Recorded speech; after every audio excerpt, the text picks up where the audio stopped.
시냇물이 말랐을 때에 하는 제목으로 말씀을 나누기를 원합니다.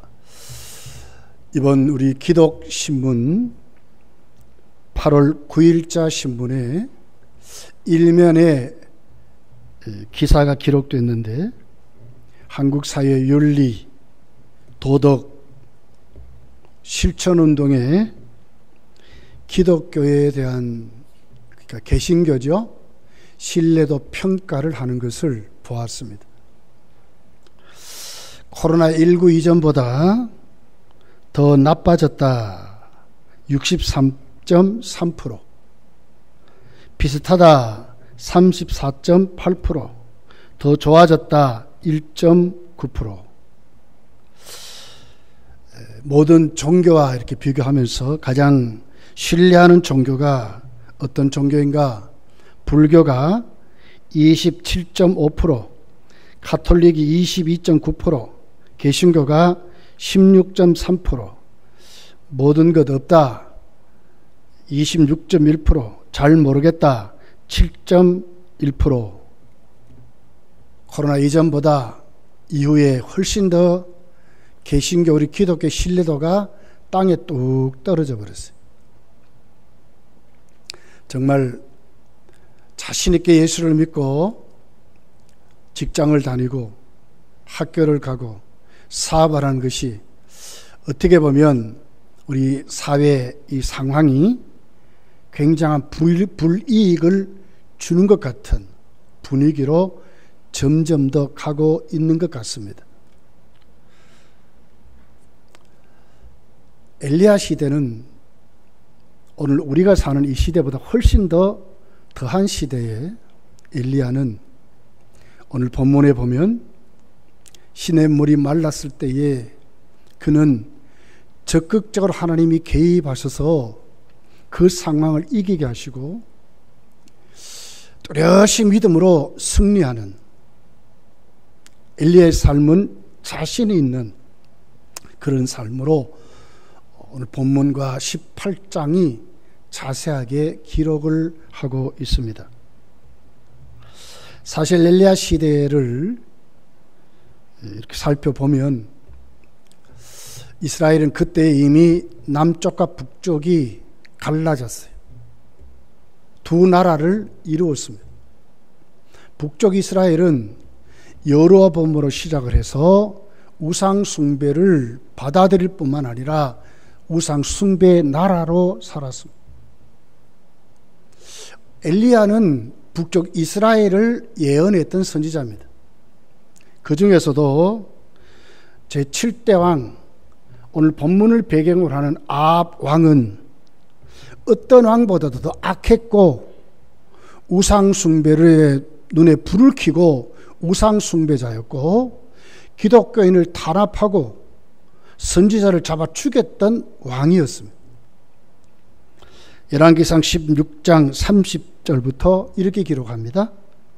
오므리의 아들 아합이 그의 이전의 모든 왕 사람보다 여호와 보시기에 악을 더욱 행하여 느밧의 아들 여로보암의 죄를 따라 행하는 것을 오히려 가볍게 여기며 시돈 사람의 왕 엣바알의 딸 이세벨을 아내로 삼고 가서 바알을 섬겨 예배하고 사마리아에 건축한 바알의 신전 안에 바알을 위하여 제단을 쌓으며 또 아세라상을 만들었으니 그는 이전에 이스라엘의 모든 왕보다 심히 이스라엘 하나님 여호와를 노하게 하였더라 그랬어요.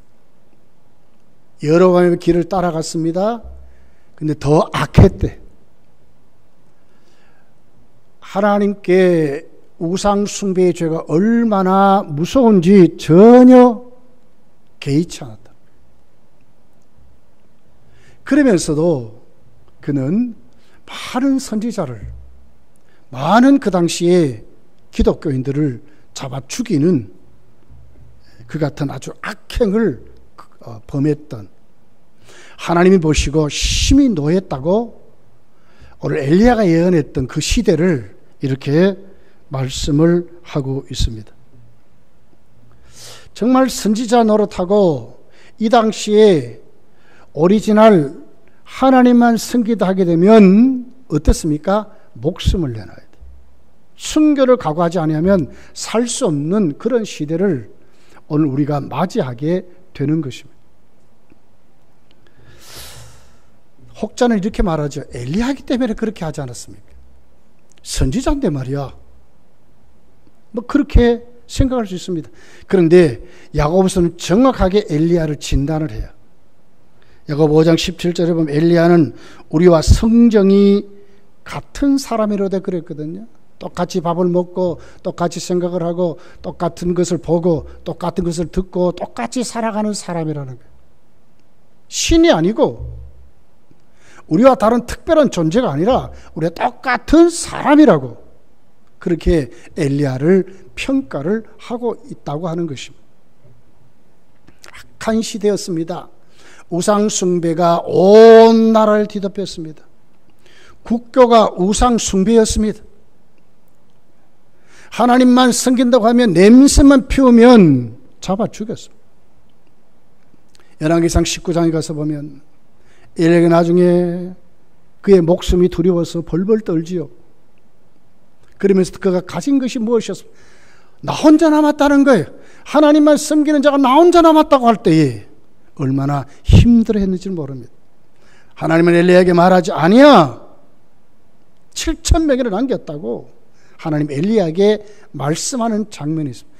이 정도로 하나님의 종도 생명을 두려워할 정도로 정말 그 당시가 하나님만 섬기는 하나님만 섬긴 당시 얼마나 두렵고 힘들고 목숨을 내려놓는 그런 삶이었다고 말씀을 하고 있습니다. 이런 시련과 고난 속에서도 오늘 말씀은 엘리야가 이겼다는 거예요. 그 당시 하나님이 진노하셔서 비 오지 않게 했어요. 기근을 맞이했어요. 근데 엘리야는 그 당시 살아남을 정도가 아니라 완전히 다른 사람과 다른 삶을 살았습니다. 하나님이 인도하셨습니다. 부족했습니까? 은혜가 넘쳤습니다. 기적이 넘쳤습니다. 하나님 살아계심이 넘쳤습니다. 어떻게 엘리야가 이렇게 했느냐 하는 거예요. 어떻게 이런 삶으로 엘리야는 승리하고 일어났는가 하는 거죠. 오늘 이 시대에 예수 믿는 사람들이 얼마나 힘듭니까 사실.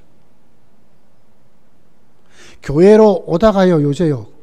교회 간판 붙으면 다른 데로 가버린대. 마당에 차도 안 되는데 요새요. 이것이 오늘 코로나19라는 것이 우리에게 부어버린 교회에 대한 신뢰도를 완전히 무너뜨리겠다는 거예요. 뭐 거기에는 여러 가지 교회가 잘못한 건 많지요. 그렇지만 오늘 우리에게 부어진 것은 지금 이렇습니다. 이럴 때에 우리도 엘리야 같이 이기고 살아야 되는데, 우리도 엘리야 같이 하나님의 인도함을 받고 살아야 되는데, 우리도 믿음으로 확실히 승리하며 살아야 되는 그들을, 여러분 열왕기상 18장을 보세요. 엘리야는 갈멜산에서 850명의 아세라 바알 선지자가 싸워서 이기지 않습니까? 참신이 누구인가를 보여주었지 않습니까? 하나님이 불러 응답했지 않습니까? 하나님이 큰 비를 주었지 않습니까? 앞도 꼼짝 못하도록 850명의 그 우상 숭배의 선지자들 다 잡아 죽여도 아무 소리 하지 못하도록 하나님 그 입을 틀어막아 버린 그 같은 역사가 무엇 때문에 있었냐는 거죠. 우린 되게 그러죠. 우리가 힘이 뭐 이렇게 약한데. 엘리야는 무엇과 싸웠습니까? 우상 숭배와 싸웠습니다. 비진리와 싸웠습니다. 악과 싸웠습니다. 특별히 정치 권력과 싸워 이겼어요. 아합과 싸워 이겼지 않습니까? 무엇이 문제입니까? 우리가 오늘 이 시대를 살아가면서 오늘 우리가 진짜 붙잡고 있는 게 무엇인가를 엘리야를 통해서 배워야 한다고 하는 거예요. 첫째로 엘리야는 하나님의 말씀에 온전히 순종했다고 하는 것입니다. 어떤 상황, 어떤 가치관, 어떤 위협, 두려움보다도 엘리야가 붙잡은 것이 있습니다. 그것은 하나님의 말씀에 대한 태도였습니다. 말씀 순종하는 것, 여러분, 저와 여러분이 모르는 게 뭡니까? 다 알지 않습니까? 그런데 왜 엘리야는 하나님 말씀을 목숨을 내려놓고 지켰습니까? 어떻게 엘리야는 그 말씀에 생명을 걸었습니까? 하나님 말씀에 대한 태도가 엘리야는 확실했다는 거예요. 하나님 말씀은 뭡니까? 절대적인 명령입니다. 예, 은혜의 말씀입니다. 생명이 거기 있습니다. 여러분, 사무엘을 보십시오. 엘리 제사장세를 마감하고 하나님이 사무엘을 들어 등용해 쓰실 때에 사무엘의 믿음을 한번 보십시오. 타락한 하나님이 함께하지 않는 엘리 제사장일지라도 사무엘은 어디서 큽니까? 성전에서 큽니다. 그런데 성전에 크면서 사무엘의 눈이 열리고 귀가 열린 것이 뭡니까? 하나님의 말씀이었습니다. 자, 사무엘상 3장 10절에 있는 말씀입니다. 여호와께서 임하여 서서 전과 같이 사무엘아 사무엘아 부르시는지라 사무엘에 대해 말씀하옵소서 주의 종이 듣겠나이다 하니 그랬어요. 사무엘이 그냥 안 들었습니다. 하나님 말씀을 어떻게 들었습니까? 주 앞에 들었다는 거예요. 주의 종으로 하나님 말씀을 들었다는 거예요. 종은 뭡니까, 여러분? 주인의 절대적인 명령에 복종하는 자입니다. 종이 무슨 자기 의지가 있습니까? 하나님 말씀은 그런 것입니다. 하나님 말씀에 눈을 떠야 합니다. 말씀을 순종해야 되는 건 다 알지만 이런 시대에 힘들고 이런 시대에 정말 우리가 하나님 말씀대로 삽니까, 여러분? 하나님의 말씀에 대한 태도가 절대적인 명령이라고 들으면 지킬 수 있습니다. 그렇게 살 수 있습니다. 여기에 우리의 생사화복과 여기에 생명이 있음을 우리가 알면 들을 수 있습니다. 지킬 수 있습니다. 1절을 보십시오. 본문이 이렇게 말씀하죠. 길앗에 우고하는 자 중에 디셉 사람 엘리야가 아합에게 말하되, 세상에 아합이 어떤 존재입니까? 지금 악을 행하고 하나님을 두렵게 생각하지 아니하고 우상 숭배를 그는 제단까지 만들어서 섬기는 자 아닙니까? 하나님의 종들, 하나님을 섬기는 사람들을 잡아서 죽이는 사람 아닙니까? 그런데 거기에 갇는 거예요. 아합에게 말하되, 자 보세요, 그 다음부터입니다. 내가 섬기는 이스라엘의 하나님 여호와께서 뭐 때문에 갔습니까? 목숨을 내려놓고 그가 갖는 이유가 분명합니다. 어떻게 갔습니까? 하나님의 말씀이라는 거예요. 내가 섬기는 하나님이 너에게 말한다는 거예요. 이게 뭡니까? 절대적인 명령인 거예요. 안 갈 수가 없는 거예요. 여호와께서 살아계심을 두고 맹세하노니 내 말이 없으면, 하나님 말씀이 없으면 수년 동안 비를 이슬 또 잊지 아니하리라 하니라 그랬어요. 누구의 말씀을 하는 겁니까? 엘리야가 지어낸 말입니까? 정치적으로 이용하는 말입니까? 그가 머리로 장깨를 굴려가지고 내가 그래도 살아남으려면 아방 앞에서 내가 이렇게 말해 살지 않겠는가? 이게 아니에요.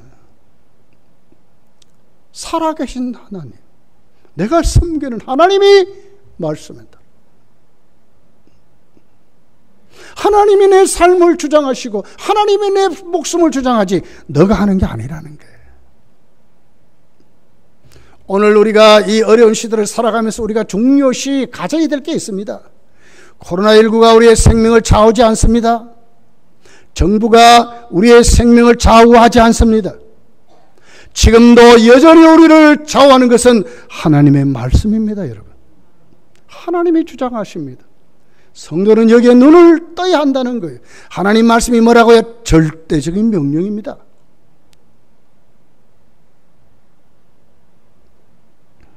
요한계시록을 가봅시다.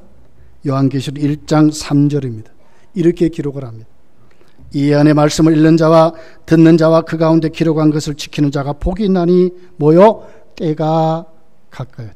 때가 가까이 오면 어떻게 살아야 됩니까, 여러분? 하나님의 말씀을 가지고 살아야 되는 거예요. 하나님 말씀을 읽고 하나님 말씀을 듣고 하나님의 말씀을 생명같이 여겨서 지키고 살아가야 돼.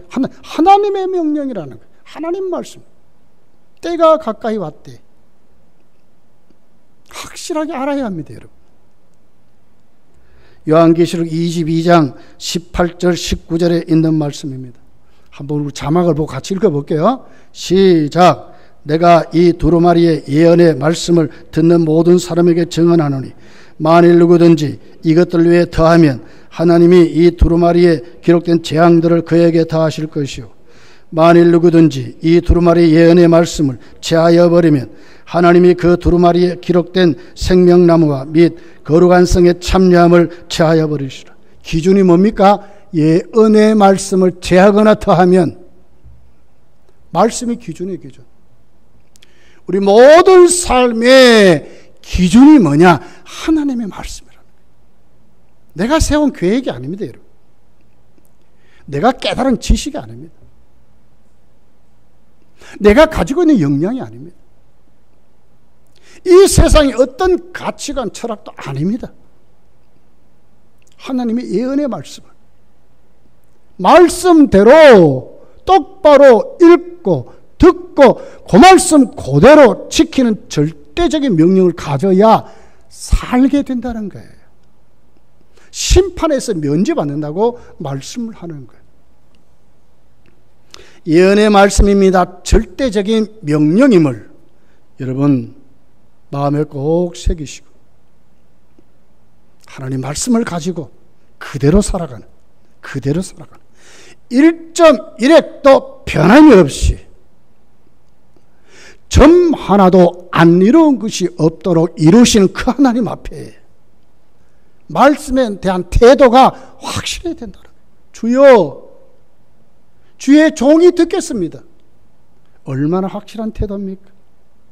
하나님의 말씀을 내가 너에게 말한다고 하는 엘리야의 가면 잡아 죽이는데도 그곳에 가서 하나님 말씀을 전한다고, 내가 섬기는 하나님의 말씀한다고, 하나님 말씀이 너에게 끊어져 버리면 이제부터 비 오지 않는다, 이슬 또 내리지 않는다. 안 되면 어떡합니까? 엘리야가 어떻게 그곳에 가서 그렇게 말할 수 있습니까? 하나님의 말씀을 바르게 가졌다는 거예요.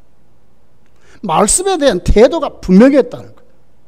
절대적인 명령으로 예언의 말씀은 반드시 이루어진다는 그 믿음을 가졌기 때문에 엘리야는 자신 있게 담대하게 가서 말씀을 할 수 있었다고 말씀하는 것입니다.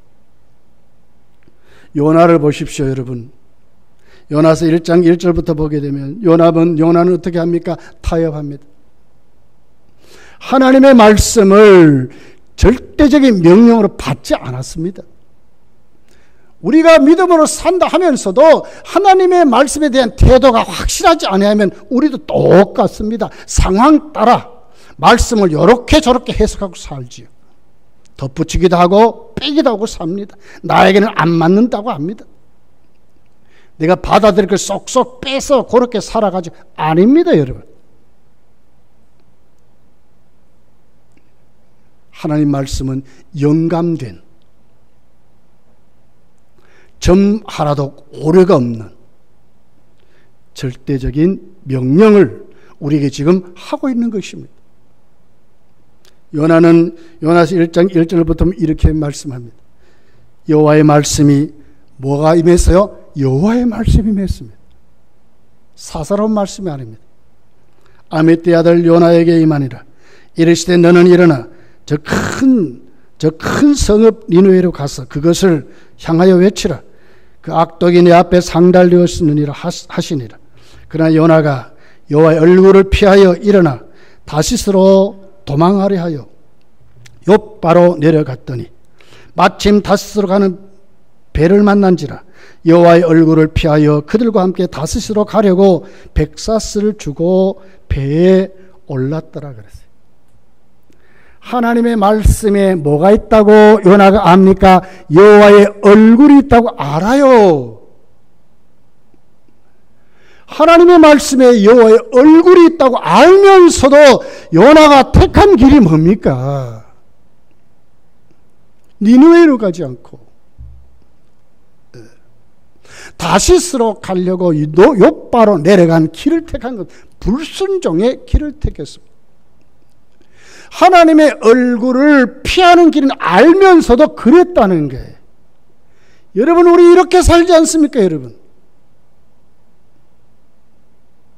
말씀을 너무 가볍게 여기는 그런 모습은 우리에게 없지는 않습니까?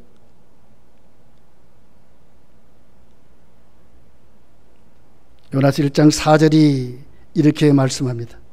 여호와께서 큰 바람을 바다 위에 내리시며 바다 가운데 큰 풍랑이 일어나 배가 거의 깨지게 됐다 그랬어요. 큰 풍랑이 일어났습니다. 바다에 그 배가 다 깨지게 됐습니다. 문제가 뭡니까? 하나님의 얼굴을 피하고 사니까 문제입니다. 성도가 우리 얼굴을 하나님을 향해 들면 하나님 반드시 그 땅을 고쳐주겠다 그랬습니다. 한국교회 모든 우리 검단교회 성도가 하나님 앞에 온전히 그분을 정말 앙망하면 하나님이 우리 검단교회뿐만 아니라 이 대구 땅 대한민국을 고쳐줄 줄 믿습니다. 이것이 방법입니다. 성도가 하나님의 말씀에 대한 태도가 어떻느냐 하는 거예요. 정말 절대적인 명령으로 그것 붙잡고 사는가? 여러분, 우리 자신에게 한번 질문을 해보세요. 내가 정말 그렇게 사는지를 한번 질문해 보셔야 돼요. 시편 46편 1절부터 이렇게 기록합니다. 하나님 우리의 피난처. 그렇습니다. 하나님 우리의 피난처입니다. 힘이시니 환난 중에 만날 큰 도움이시라. 그러므로 땅이 변하든지 산이 흔들려 바다 가운데 빠지든지 바닷물이 솟아나고 뛰놀든지 그것이 넘침으로 산이 흔들릴지라도 우리는 두려워하지 아니하려다 그랬어요. 하나님이 우리의 피난처요. 하나님께 우리가 피하면 하나님 완벽하게 우리를 지키시고 인도하고 치료하신다는 거예요. 믿습니까? 하나님이 하세요. 성도는 하나님의 얼굴을 피할 수 없는 자들이에요. 하나님 말씀을 불순종하고 살 수 없는 자들이 우리를 그렇게 불렀어요. 요나를 보세요. 하나님의 얼굴을 피할 수 있었습니까? 말씀을 불순종하고 살 수 있었습니까? 아니요. 바다에 던져졌지 않습니까? 큰 물고기 뱃속에 들어갔지 않습니까? 3일 밤낮으로 하나님 앞에 회개하고 그럴 때에 회복되지 않습니까? 하나님의 얼굴을 피할 수 없는 자들이 누굽니까? 성도예요. 말씀을 절대적으로 가슴에 품고 살아야 될 자들이 누굽니까? 성도라고 말씀하는 겁니다. 엘리야는 하나님의 말씀에 대한 태도가 분명했습니다. 이 말씀은 절대적인 명령으로 엘리야는 받아들였고 그렇게 살았습니다. 목숨을 내려놓았습니다. 거기에 다 맡겼습니다.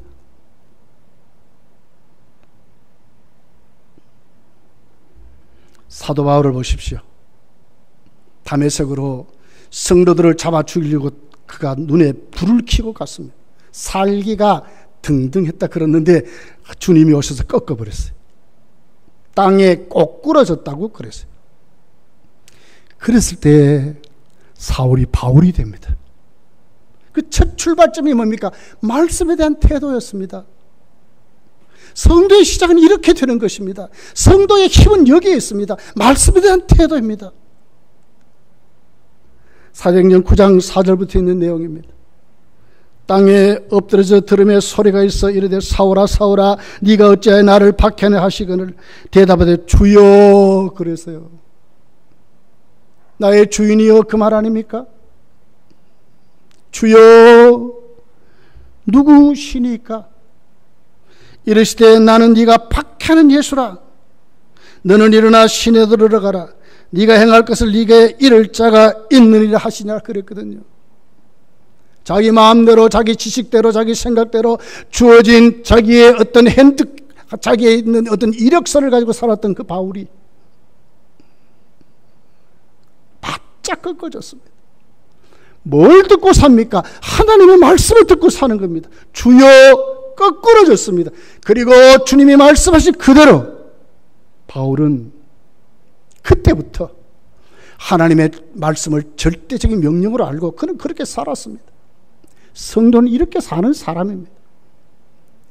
이렇게 시작하고 이렇게 성장하고 이렇게 세상을 이기는 사람들이 누굽니까? 성도라고 말씀하는 것입니다.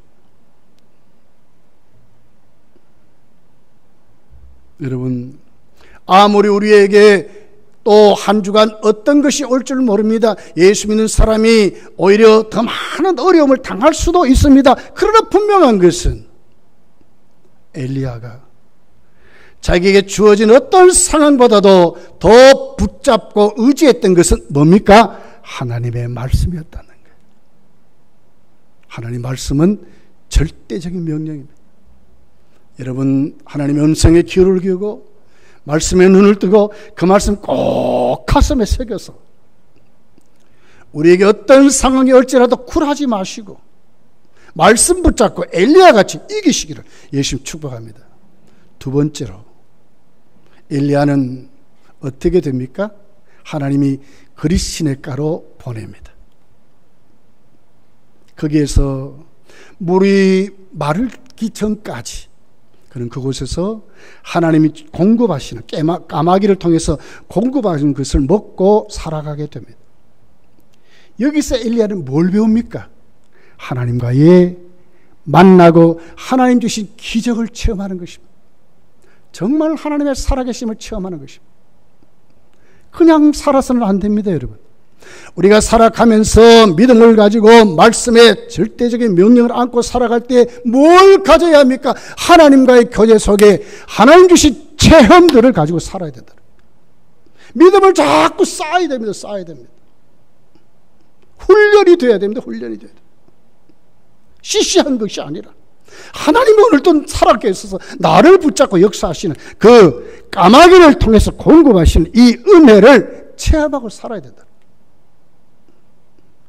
꼭 죽을 것 같은데, 이렇게 하면 꼭 손해볼 것 같은데, 이렇게 보면 더 다른 사람보다도 우리는 형편없이 왕따를 당할 것 같은데도 여전히 말씀을 붙이고 살 때에 그 속에서 하나님이 우리를 인도하시고 우리를 먹이시고 입히시는 그 생생한 하나님을 체험하고 살아야 된다는 거예요. 이번 주간에 이런 체험들이 여러분 속에 넘쳐나시기를 예수님 축복합니다. 자, 보십시다. 5절 6절입니다.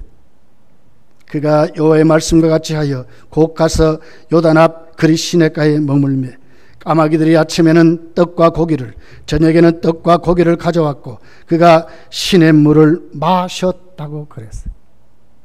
하나님이 책임졌어요. 우리가 정말 말씀을 신뢰하고 살면, 정말 하나님 의지하고 살면 누가요? 하나님이 책임지시는데 그냥 아니요. 하나님의 방법으로 책임지는 거예요.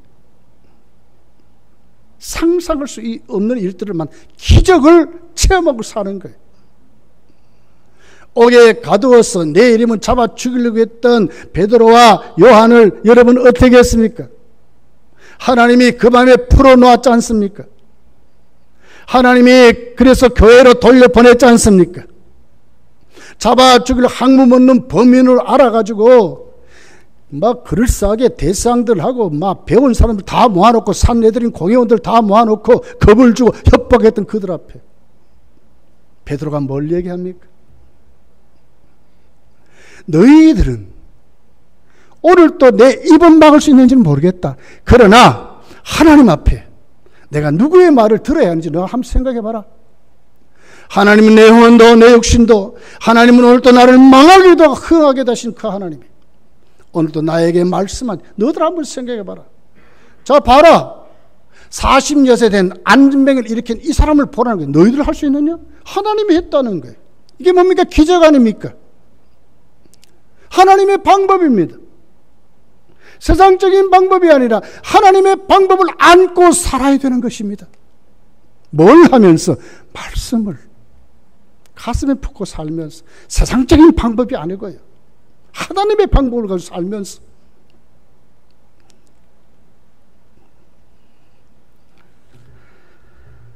다윗을 보십시오. 사무엘상 17장에 가면 골리앗과의 싸움이 있어요. 사울왕이 깜짝 놀라잖아요. 소년 하나가 왔는데 갑옷도 안 맞아요. 칼을 들려줬더니 칼도 질질 끌래. 다윗이 말합니다. 사울왕이 뭘 얘기합니까? 아니요. 하나님이 내가 목동 생활할 때, 다윗은 목동 생활 30년을 했어요. 아버지께도 인정받지 못했어요. 그런데 그 목동 생활에 다윗이 가진 게 있습니다. 뭡니까? 하나님과의 교제와 기적이었습니다. 넘치는 체험이었습니다. 곰의 이빨에서도, 사자의 이빨에서도, 곰의 발톱에서도 그를 건지시고 지키시고 인도하신 하나님을 그가 만났어요. 아, 하나님이 나를 책임지구나. 하나님 말씀대로 사니까 하나님이 내 배후였구나 하는 것을 다윗은 생생하게 체험해서 사울에게 말한 겁니다. 나는 하나님의 방법으로 가겠습니다. 내가 쓰는 것 가지고 가겠습니다. 물맷돌 가지고 갔어요. 당당히 말하지 않습니까? 살아계신 하나님의 이름으로 내가 간다 하지 않습니까? 이것이 뭡니까? 체험에서 나오는 겁니다. 하나님과의 만남에서 나오는 겁니다. 신령한 교제 속에 훈련되어서 나오는 것입니다. 기도 생활합니다. 말씀 아래 삽니다. 그 속에 체험하는 것들입니다. 열심히 세상 생활하면 아니요. 거기에는 신령한 체험이 없어요. 그러나 오늘도 하나님을 의지하고 하나님 말씀 속에 하나님을 찾고 하나님을 앙모하고 그 말씀 속에 내가 하나님께 오늘도 내 모든 것을 내려놓고 하면서 나를 통해서 하나님이 해결하시고 일하시는 그 많은 체험들이 나에게 쌓이고 쌓일 때 무엇이 나옵니까, 여러분? 이런 코로나19 같은 어려운 상황에도 흔들리지 않는다는 거예요. 이걸 우리가 이때에 가져야 된다는 거예요.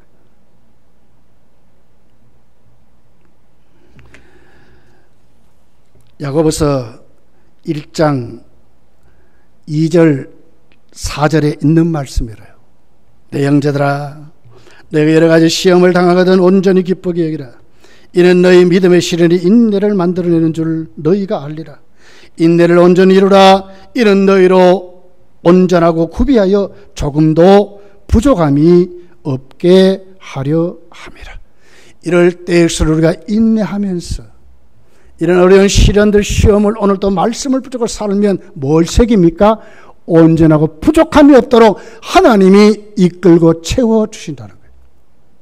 이렇게 사는 것이 아닙니까? 찬송가 413장에 내 평생에 가는 길 순탄하여나요 찬송이 있습니다. 이걸 지은 작사가는 미국의 스파포트라고 하는 사람입니다. 시카고 장로교회 주일학교 교사였습니다. 열심히 일을 하고 그리고 투자해서 참 돈을 많이 벌었습니다. 코와 별장도 짓고 아주 멋있게 떵떵거리고 살았습니다. 그런데 하루아침에 시카고 지역에 큰 불이 나버렸어요. 대화재 사건이 나버려가지고 자기가 전 재산을 투자하고 지었던 별장 모든 것이 하루아침에 다 타버리고 날아가 버렸어요. 공장도 쫄짝 망해버렸습니다.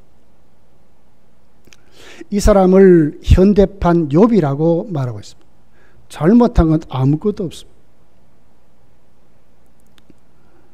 시련 속에 절망 속에 있던 그가 나머지 돈을 깡그리 모아가지고 우리 가족들이 여행하면서 위로를 받고 힘을 얻자고 해가지고 여행을 보내는데 자기가 사업 때문에 자기는 갈 수 없어가지고 딸 넷하고 아내를 보내게 됩니다. 그런데 유럽으로 가던 그 여객선이 일주일 후에 영국의 철선 노키아네라는 곳과 정면으로 충돌해가지고 거기에 그만 220명이 바다에 수장되어 죽습니다. 내 딸도 죽었습니다. 아내만 겨우 목숨을 건졌습니다. 이 소식을 듣고 그가 자기 딸들이 수장된 그 바다를 향해서 갑니다. 며칠을 배를 타고 가다가 빠져 죽은 그 바다에 이르러서 그 밤에 하나님을 붙잡고 기도합니다. 하나님 왜 나에게 이런 시를 줬습니까? 하나님 내가 뭘 잘못했습니까? 처음에는 반원망이었습니다. 그런데 자꾸 바뀌었습니다. 자꾸 말이 달라졌습니다. 기도의 내용이 자꾸 달라졌습니다. 그러다가 하나님의 말씀이 생각나는 게 시편 23편의 말씀입니다. 여호와는 나의 목자시니 부족함이 없다는 것이었어요. 거기에 큰 위로를 받습니다. 거기에 큰 체험을 합니다. 그리고 지은 찬송이 오늘 이 말씀이에요. 내 평생에 가는 길 순탄하여. 뭐가 답이었습니까? 이루어진 것은 딸도 다 죽어버리고 재산도 다 깡그리 없어진 그 상태인데 무엇이 그를 다시 일으키게 만들고 찬송하는 입술로 만들고 기뻐하는 입술로 만들었습니까? 사람들의 위로였습니까? 그가 많은 사람들과 사귀면서 이뤄놓은 어떤 업적과 배경이었습니까? 아무것도 도움이 안 됐지만 그가 하나님을 향하여 밤새도록 부르짖고 하나님을 앙망할 때에 하나님 그에게 주는 위로였습니다. 입술에 찬송이 터져나오고 감사가 터져나오고 말씀의 생생히 자기 속에 넘쳤다고 하는 것입니다. 여러분, 우리도 이 같은 삶을 살아야 합니다. 말씀을 절대적인 명령으로 가지고 그렇게 살 때에 하나님이 그렇게 사는 사람에게 주시는 뭘요?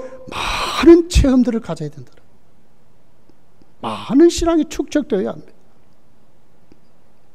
효소를 만들듯이 그 신앙이 아주 무르익어서 자꾸 훈련되어 가면 여러분 이 코로나 시대 문제가 아니라 우리 믿음이 확실히 하나님 앞에 앞으로 정말 어려움들이 올 때에 우리가 믿음이 흔들리지 않고 이길 수 있는 믿음으로 엘리야 같이 살아갈 수 있다고 하는 것입니다. 세 번째는요, 오늘 시냇물이 마를 수 있다는 것을 알고 살아야 된다는 거예요. 세상은 그렇다는 것을 알고 살아야 된다는 거예요. 여러분 오늘 7절을 보십시오. 땅에 비가 내리지 아니하므로 얼마 후에 그 시내가 마르니라고 그랬어요. 마릅니다. 이 세상의 모든 것은 여러분 마르고 없어지고 다 불타버릴 것입니다. 베드로전서 1장 24절이 이렇게 말씀합니다. 그러므로 모든 육체는 풀과 같고 모든 영광은 풀의 꽃과 같으니 풀은 마르고 꽃은 떨어지되 오직 주의 말씀은 세sek토록 있도다 하였으니 너에게 전한 복음이 곧 말씀이니라 그랬어요. 육체는 풀과 같은데 모든 영광은 풀의 꽃과 같고 풀은 마르고 꽃은 떨어지고 없어지는데 뭐만 있습니까? 하나님 말씀만 있대. 하나님 계획과 하나님의 뜻만 있다고 말씀하는 거예요. 자, 다시 본문 8절 9절입니다. 하나님이 어떻게 인도했습니까? 자, 물이 말랐습니다. 시냇물이 만들면 어떻게 해요? 큰일 났지 않습니까? 물이 없는 시대에, 기근 만난 시대에 물이 마르면 어떻게 여러분 먹고 삽니까? 생존이 위협당하지 않습니까? 8절 9절이 이렇게 대답합니다. 여호와의 말씀이 엘리야에게 임하여 이르시되 하나님이 가만히 안 계셨다는 거예요. 이거 우리가 믿어야 됩니다. 여러분.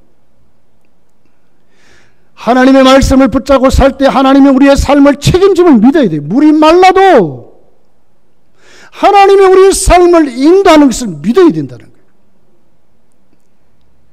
너는 일어나 시돈에서 온 사르밧으로 가서 거기 머물라. 내가 그곳 과부에게 명령하여 네게 음식을 주게 하였느니라. 하나님이 가만히 안 계셨잖아요. 물이 많으니 이젠 어디로 가요? 사르밧으로 보내가지고 거기에서 또 하나님의 사명을 감당하도록 했다는 거예요. 똑같습니다. 지금도 하나님 지금도 이렇게 하세요. 말씀대로 살기를 예수님 축복합니다. 그럴 때 뭐가 있습니까? 기적이 일어나죠. 기적은 하나님 끊임없이 우리의 삶을 인도하고 가게 한다는 거예요. 믿으시기를 예수님 축복합니다. 믿으세요. 다윗의 시편 23편 1절이죠. 다윗이 깨달은 게 있습니다. 확실하게 고백하지 않습니다. 여호와는 나의 목자시니 내가 뭐요? 부족함이 없대. 믿습니까? 하나님이 목자가 돼야 부족함이 없지요. 뭘 의지하고 붙잡고 살아갈랍니까? 요한복음 4장 14절에 예수님은 사마리아 여인에게 말합니다. 내가 주는 물을 마시는 자는 영원히 목마르지 아니하리니 내가 주는 물은 그 속에서 영생하도록 솟아나는 샘물이 되리라 그랬습니다. 솟아나는 샘물, 끊어지지 않는 샘물은 어디 있습니까? 주님이 주는 물입니다. 신앙생활입니다. 믿음의 삶입니다. 여기에 끊어지지 않는 생수가 있음을 고백하고 있는 것입니다. 말씀을 맺습니다. 열왕기상 18장 1절 엘리야의 모습입니다. 많은 날이 지나고 제3년의 여호와의 말씀이 엘리야에게 임하여 이르시되 너는 가서 아합에게 보이라. 내가 비를 지면에 내리리라. 엘리야가 아합에게 보이려고 가니 그때 사마리아의 기근이 심하였더라 그랬어요. 어떻게 엘리야 앞에 갑니까? 아합에게 갑니까? 기근이 심하여서. 여러분 이것이 언제 3년 6개월 동안 비 오지 않았지 않습니까? 이슬 또 없었다는데 얼마나 바짝 말릴 정도가 아니잖아요. 이런 곳에 아합은 눈을 불을 켜고 바알을 분노케 해서 하나님을 섬기는 신앙인들, 선지자들이 바알을 분노케 해서 이랬다고 알았어요. 선지자, 성도 잡히면 막 그냥 살려주지 않는다고 말하는 거예요. 그런데 엘리야가 그 앞에 가는 거예요. 어디에서 이런 힘이 나옵니까, 여러분? 어디에서 이런 담대함이 나옵니까?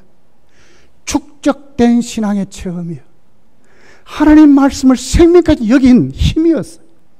하나님이 나를 보내신다는 것이죠. 훈련되지 않으면 여러분 집니다. 신앙의 체험이 쌓이지 않으면 집니다. 말씀대로 살면서 하나님 앞에 하나님 만나는 교제가 확실하지 않으면 집니다. 어떻게 믿어요, 여러분?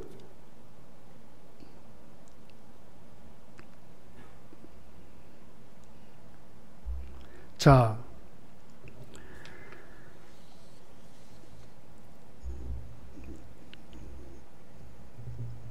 시편 23편 4절입니다.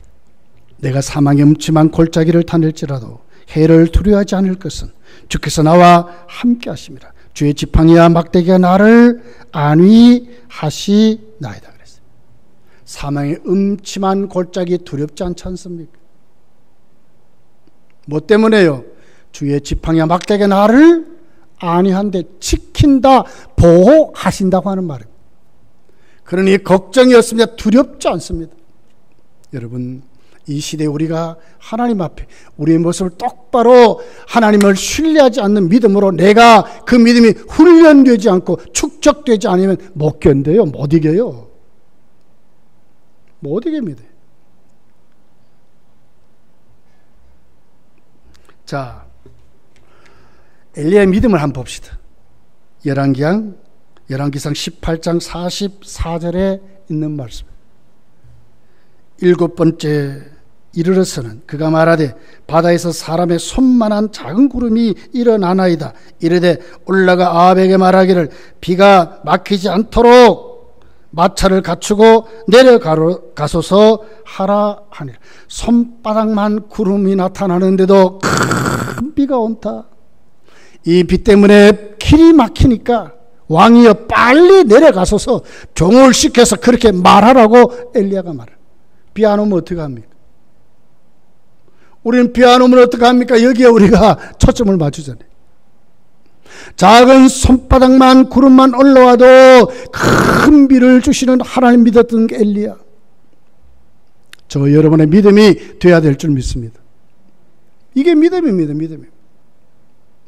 이 시대에 아무리 기독교인들이 살아가는데 힘들고 어렵다 할지라도 하나님은 오늘도 나를 지키시고 인도하시고 눈꼬만한 것만 보여도 하나님이 오늘도 나를 위해서 오늘도 일하시는구나 하는 것을 믿어야 한다는 거예요. 엘리야는 이렇게 믿었어요.